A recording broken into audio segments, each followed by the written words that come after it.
The year is 1898. The United States of America, the country founded specifically on the principle that colonial empires suck, decided it wanted to join the club.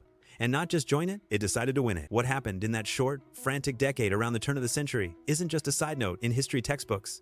It is the moment the American experiment fundamentally broke. It's when the Republic died and the empire took its first breath. We were supposed to be the shining city on a hill.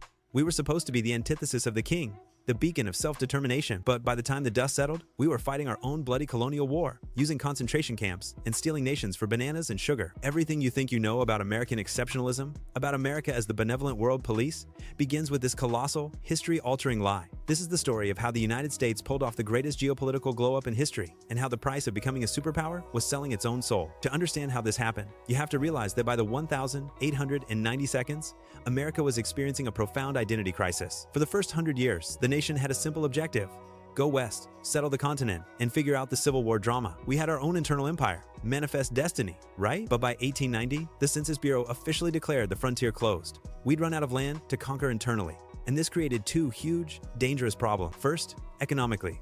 We were churning out goods, steel, textiles, mechanized grain faster than our domestic market could consume them. Corporate America was bursting at the seams, overflowing with capital, and it needed a release valve. If you're a capitalist powerhouse and you run out of new customers, your system collapses. The solution?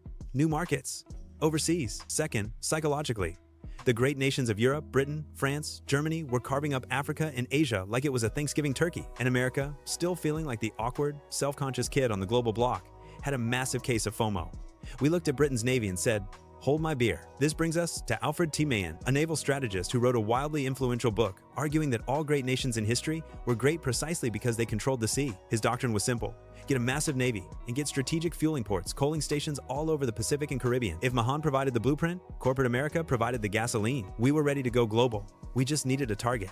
And we found our first target, the most beautiful, tragic island chain in the Pacific, Hawaii. Hawaii wasn't just a lovely vacation spot, it was the ultimate coaling station, the absolute strategic key to controlling the Pacific trade routes. For decades, American missionaries and sugar barons had been moving in, gently installing themselves at the top of the economic food chain. They didn't need to use violence initially. They used contracts, debt, and political influence. But when Queen Liliuokalani came to power in 1891, she had a radical idea.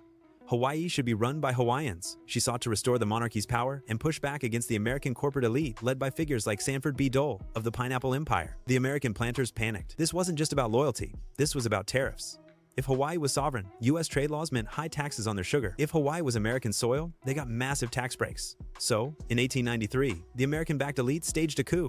Not a bloody revolution, but a slick corporate takeover. They claimed the Queen was a tyrant, and they did this while the U.S. Minister to Hawaii, John L. Stevens, stood by, deploying U.S. Marines from the USS Boston to protect American lives and property. The Queen, facing overwhelming military force, surrendered under protest, stating she was yielding to the superior force of the United States of America. It was a naked act of theft. President Cleveland looked at the situation, saw the gross injustice, and tried to restore the monarchy. He failed. The planters simply declared Hawaii a republic conveniently run by Sanford B. Dole and waited for the next presidential administration, one with a more expansionist appetite. This was the template, the first big win.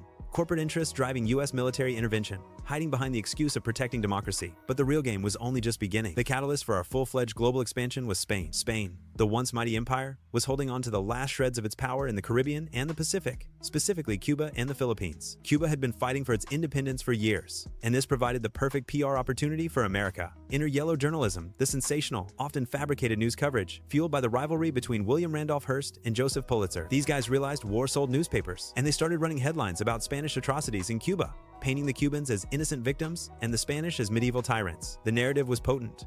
America, the liberator, must step in to save its suffering neighbors from the old world's corruption. Then, on the 15th of February 1898, the USS Maine, docked mysteriously in Havana Harbor, exploded.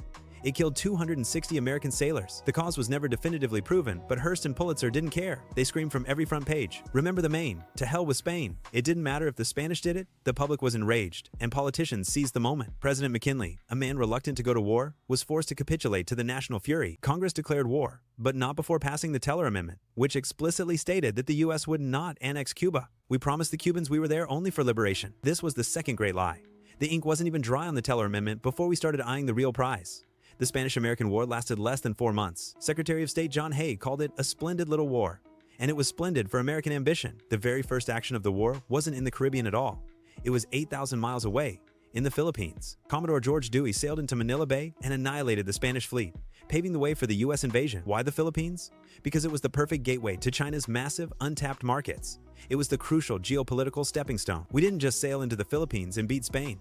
We sailed in and picked up a local revolutionary leader named Emilio Aguinaldo, who had been fighting the Spanish for years. We armed him, we cheered him on, and we treated him like a crucial ally. He genuinely believed America was there to help the Filipinos achieve the same independence we achieved in 1776. Aguinaldo declared the First Philippine Republic in 1899. He drafted a constitution and prepared to establish a sovereign nation. And that is the moment the American mask dropped completely. Suddenly, those American troops weren't liberators anymore. They were occupiers. And when the US formally acquired the Philippines from Spain in the Treaty of Paris for $20 million, Aguinaldo realized the horrific truth. He hadn't traded one colonial master for freedom. He had traded one colonial master for a newer, richer, more brutal one. The Philippine-American War began immediately, and it lasted 4 years longer and far bloodier than the war with Spain. This war is the part of the American history curriculum that gets reduced to a footnote, but it was a moral catastrophe. The US military, frustrated by a guerrilla insurgency fighting on their own soil, adopted terrifyingly brutal tactics. Villages were burned. Civilians were killed. Major General Jacob H. Smith issued an order that has gone down in infamy, instructing his men to turn Samar into a howling wilderness and kill anyone over the age of 10. The US troops used water, torture, or what we now call waterboarding, extensively. They set up reconcentration camps, effectively concentration camps, where tens of thousands of Filipino civilians died of disease and starvation. We were fighting a war to impose American sovereignty on a population that explicitly rejected it, all while claiming we were civilizing them. It was peak hypocrisy, and it shocked the conscience of many back home. This messy, ugly occupation proved that the US was not immune to the disease of empire. We behaved exactly like the European powers we claimed to despise, all to secure a piece of the China trade. When the treaty was finally signed, the spoils were enormous. Puerto Rico and Guam were ceded outright. Cuba was given nominal independence, but the US forced the Platt Amendment into its constitution, giving the US the right to intervene militarily whenever we felt like it, effectively making Cuba a puppet state. And, of course, the Philippines became a full-fledged colony. The final, definitive move that sealed America's transformation into a global empire came from the most aggressive cowboy of them all, Theodore Roosevelt. After the Spanish-American War, Roosevelt saw the strategic potential of controlling the seas, particularly the passage between the Atlantic and Pacific. He needed a shortcut, the Panama Canal. The problem? Panama was a province of Colombia. Roosevelt approached the Colombian government with an offer for the land lease, and they rejected it. They wanted more money. Roosevelt did not take rejection well. He declared the Colombians to be contemptible little creatures and decided to handle the situation himself. Roosevelt secretly backed a Panamanian separatist movement. When the separatists declared independence from Colombia in 1903, Roosevelt immediately dispatched U.S. warships to block the Colombian army from crushing the rebellion. In a move that defined the term gunboat diplomacy, the U.S. military simply created the country of Panama, recognized its sovereignty 48 hours later, and then forced the newly established government to sign a treaty granting the U.S. permanent control over the 10-mile-wide canal zone. We didn't buy the land. We engineered the existence of the nation that leased it to us. It was the ultimate geopolitical power move, showing the world that America was no longer playing by the old rules. We were setting the new ones. But here's where the story gets truly interesting. America, unlike the European empires, was always fundamentally uncomfortable being an empire. The ugliness in the Philippines sparked a vigorous anti-imperialist league, featuring some of the biggest names in the country: Mark Twain, Andrew Carnegie, and former President Cleveland. Twain famously revised the American flag, replacing the stars with a skull and crossbones.